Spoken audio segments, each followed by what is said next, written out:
లలితా సహస్రనామాలని నమ్మకంతో చదివినప్పుడు కలిగే ఫలితాలను హయగ్రీవ స్వామి ఫలశ్రుతిలో ఈ శ్లోకంలో ఇలా చెబుతున్నారు. సర్వరోగ ప్రశమనం సర్వసంపత్ ప్రవర్ధనం సర్వాపమృత్యు సమనం కాలమృత్యు నివారణం.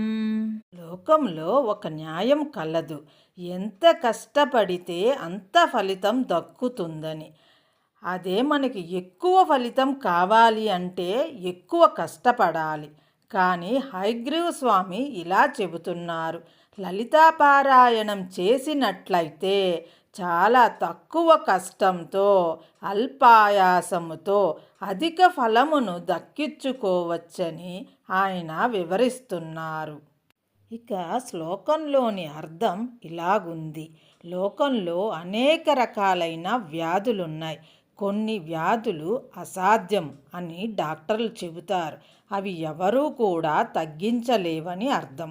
అలాగే ఇంకొన్ని వ్యాధులు తాత్కాలికంగా ఉపశమనం కలిగిస్తాయి, కానీ జీవితాంతం వాటి బాధను అనుభవిస్తూ ఉండాలి.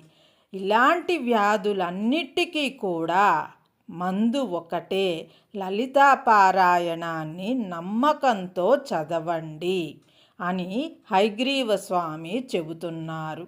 దారిద్ర్యం అన్నది కూడా ఒక వ్యాధి లాంటిది. లలితాపారాయణ వలన ఆమె గజ తురగాది సిరి సంపదలను మనకి ఇస్తుంది అని చెబుతున్నారు. గజము మొదలగు సంపదలను ఇస్తుంది అని చెబుతున్నారు. గజమును ఎందుకు కలిపారో తెలుసా అండి? గజమును పోషించగల వ్యక్తికి సంపద ఎంత ఉంటుందో ఒకసారి అర్థం చేసుకోండి. ఆరోగ్యము ఉన్న వాళ్ళకి సంపద ఉండదు, సంపద ఉన్న వాళ్ళకి ఆరోగ్యం ఉండదు. అదే ఆ దేవిని కనుక ఆరాధిస్తే ఆరోగ్యము సంపద రెండింటినీ కూడా ఇస్తుంది.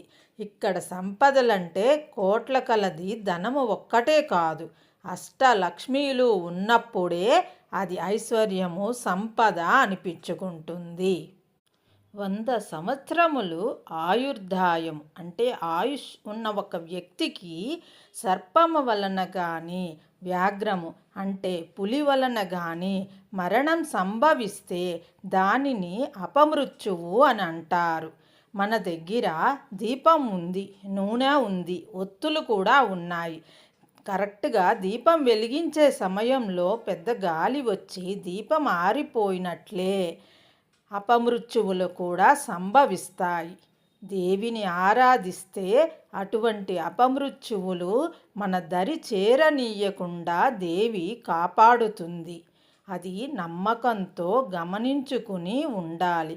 అప్పుడు మాత్రమే దానిని మనం గ్రహించగలుగుతాము. అపమృత్యువు రాకుండా దేవి సకాలంలో మృత్యువు వచ్చేలాగా చేస్తుంది. ఓం శ్రీ లలితాదేవ్యై నమః.